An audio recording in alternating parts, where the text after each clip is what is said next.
Hey, salut les amis. Mais vous êtes encore là? Cette fois-ci on est en marche. Mais vous ne quittez plus? On est en marche, on est à l'ombre, on est dans les bois toujours. Et en fait on a envie de prendre la caméra parce que on vient d'avoir quelqu'un au téléphone. On a eu une personne qui est intéressée par ce qu'on fait, qui nous a vus et pour qui ça vibre un peu. Donc déjà on est honoré. On est honoré comme à chaque fois. On est toujours honoré d'avoir des personnes qui prennent le temps de nous appeler, de prendre un moment avec nous. Et surtout, il nous a touchés. Il nous a touchés parce que dans cet échange... Là tu fais gaffe, il y a une fonderie. À tout moment on peut tomber, regardez, voilà. C'est comme ça. Donc on saute, voilà, hop, on est bien. Putain, et les panneaux, merde. À tout moment, non c'est pas ça. Oui, il nous a touchés parce que c'est un professionnel de l'accompagnement qui nous parlait en fait non pas d'une problématique liée à la création de contenu, l'acquisition client, ni même l'offre, ni même la cible. Tenez-vous bien, c'est encore autre chose, peut-être que ça vous concerne, c'est l'instabilité émotionnelle qu'il vivait depuis qu'il entreprenait. Voilà, bah, c'est ce qu'il nous a dit. Il l'a verbalisé comme ça. Son instabilité émotionnelle. Voilà, et en fait ce qui se cache derrière, pour reprendre ce propos, c'est que entreprendre, c'est pas comme le salariat. Et ça, c'est important que vous le compreniez, c'est que quand on est salarié, de fait, on a un champ d'action qui est limité dans un contrat de travail avec des missions, avec des collègues, avec un lieu, etc. Quand on est entrepreneur, ce champ d'action n'est plus le même, il n'y a pas de limite, c'est à nous de nous créer nos limites, et donc il y a une forme d'instabilité qui se crée, c'est-à-dire qu'un jour on va avoir une forme de joie parce que on va avoir un client ou il va se passer quelque chose de positif, et le lendemain, tout de suite c'est le down, tout de suite c'est la chute parce que finalement il se passe rien, et ça c'est une instabilité émotionnelle qui est très puissante et qui générait cette personne du stress, de la procrastination et même parfois de la colère. La colère, il nous a parlé de sa colère en fait, qu'il ne maîtrise pas et qui l'handicape beaucoup parce que ça lui permet pas d'être lui-même. Et derrière la colère, on le sait tous, se cache souvent une peur, une frustration, en tout cas quelque chose qui ne s'exprime pas de la bonne manière. La colère, c'est jamais la bonne manière de s'exprimer. Mais par contre, c'est un bon signal d'alarme. C'est un bon signal qui permet de ressentir en nous quelque chose soit qu'on déshonore, soit qui nous permet... il est parti, il m'écoute plus. Soit qu'on déshonore, donc quelque chose qui est précieux pour nous, mais qu'on n'arrive pas à préserver. Ou que quelqu'un menace, ça peut être ça, hein, ça peut être la menace de quelque chose de précieux. Et toi qui es expert praticien narratif là. Ouais. Et je dis pas ça, hein. Ça faisait un peu. Tiens, toi le praticien narratif. Tiens, c'est pour toi ça. Tiens, c'est pour toi. Qu'est-ce qu'il peut y avoir de précieux derrière qu'on cherche à préserver? Derrière cette peur, cette instabilité, cette colère.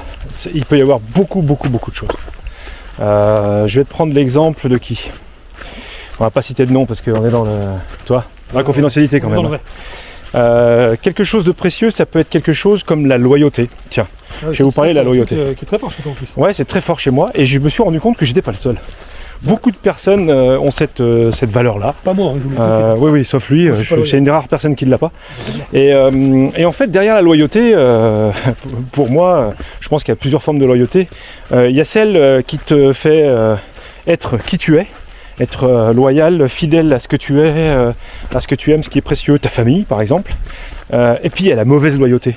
Tu sais, celle qui te fait rester dans une situation parce que tu dis non mais par loyauté, je peux pas partir, je peux pas les abandonner. Ou non mais un jour il m'a sauvé, un jour il m'a permis de faire ça, donc je lui dois bien ça. C'est la loyauté. Et c'est n'importe quoi ça. Ça peut te mettre en colère, tu vois, parce que tu n'arrives pas à identifier que tu restes dans une situation que tu ne peux plus supporter.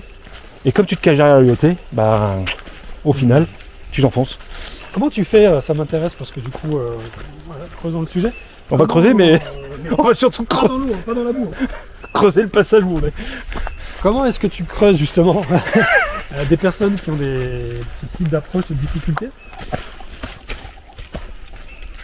Donc d'émotions négatives, de colère et derrière l'instabilité émotionnelle. Comment avec l'approche narrative, comment tu irais chercher ce qu'il y a derrière l'aspect superficiel, mais plutôt ce qu'il y a dans l'histoire dominante qui t'empêche d'avancer? T'as des techniques ou pas? C'est peut-être un piège. On est en live, hein. J'ai pas une technique. Ah, il a mieux que ça. J'ai mieux que ça, j'ai une carte. Il a une carte. J'ai une carte, tu sais que... Mais je joue au poker, tu sais que... Alors je parlais pas de ce type de carte. Ah, ok. Je parlais plutôt d'une carte topographique, tu vois. Ah ouais. Tu sais, un truc que tu suis comme ça, ou pas d'ailleurs, parce que tu as envie de te perdre. Et ouais, effectivement, je m'appuie sur des cartes et Les cartes, c'est quoi? C'est une manière d'emprunter des chemins, de tisser des conversations. Ouais, c'est vrai. Et puisque tu me poses la question, dans cette carte, par exemple, mon intention, c'est d'externaliser le problème. En fait, on dit souvent en approche narrative que le problème est le problème, la personne est la personne, et la personne n'est pas le problème. Et toi, quand quelqu'un dit par exemple je suis feignant, ouais. Eh bien, je vais enquêter sur la feignantise. Pas sur le fait qu'il soit feignant, mais quand la feignantise s'invite à lui, qu'est-ce qui se passe? Excellent. Et on documente. Et donc on suit une carte qui nous permet d'explorer les paysages de la personne. Excellent. Voilà. Ça, Ça répond à ta question? Ça fait plus que ça. Je pense que ça permet aux personnes qui écoutent de se dire comment j'externalise un problème, une émotion, un blocage. En l'occurrence, là, c'est la colère. Oui. Et j'aime beaucoup parce que ça me fait penser à l'aspect dissociatif de la PNL. Exact. Tu fais comment, toi? Non, c'est moi qui pose des questions. Aujourd'hui, c'est toi. Je vous demande de vous taire. Et du coup, je trouve ça super chouette. Et te connaissant, je sais que tu nourris ta curiosité quand tu es dans ce rôle-là d'enquêteur. C'est vrai. Et quand on fait ces exercices-là dans les camps de base, il se passe sur des trucs de folie. Là-dessus, on vous renvoie aux personnes qui témoignent. La plus grande difficulté d'ailleurs, c'est de ne pas se faire recruter par le problème. Oui, c'est juste. Parce que c'est super intéressant. En fait, moi j'ai un truc simple, hein, c'est quand tu te fais chier dans la conversation, ça veut dire que tu t'es fait recruter par le problème. C'est-à-dire que la personne te parle de son histoire, de ce qu'il a vécu, machin truc, voilà. Et en fait, t'es là, et tu trouves pas de questions, ça veut dire que tu t'es fait recruter, quoi. Et comment tu fais pour justement ne pas être recruté et sortir du recrutement? Alors moi je suis assez trash, je fais stop. J'ai l'impression que on s'est égaré tous les deux. Je me suis fait recruter par ton problème. On va recentrer le truc là. C'est bon, parce que j'ai l'impression qu'on se fait chier tous les deux. L'histoire que tu es en train de me raconter, tu l'as racontée je sais pas combien de fois à tout le monde et à toi surtout. Ouais.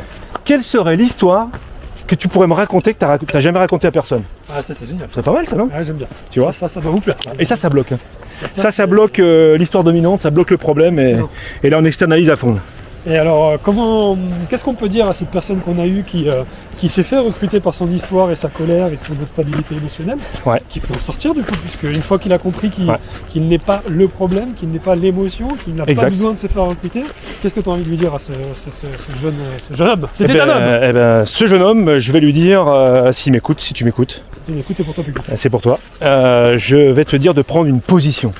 En fait, tu te rends compte que le problème, c'est pas toi. Et tu te rends compte finalement que tu peux reprendre tes droits. Ça, on appelle ça nous les droits d'auteur. Ouais. C'est-à-dire que tu peux décider tout de suite, comme le problème n'est pas toi, tu peux décider tout de suite de savoir si c'est ok pour toi d'avoir ce problème. Toi, c'est ça, prendre une position. Ouais. Première position, est-ce que c'est ok pour toi ou pas? Et dans certains cas, ça peut être ok, mais dans d'autres situations, non.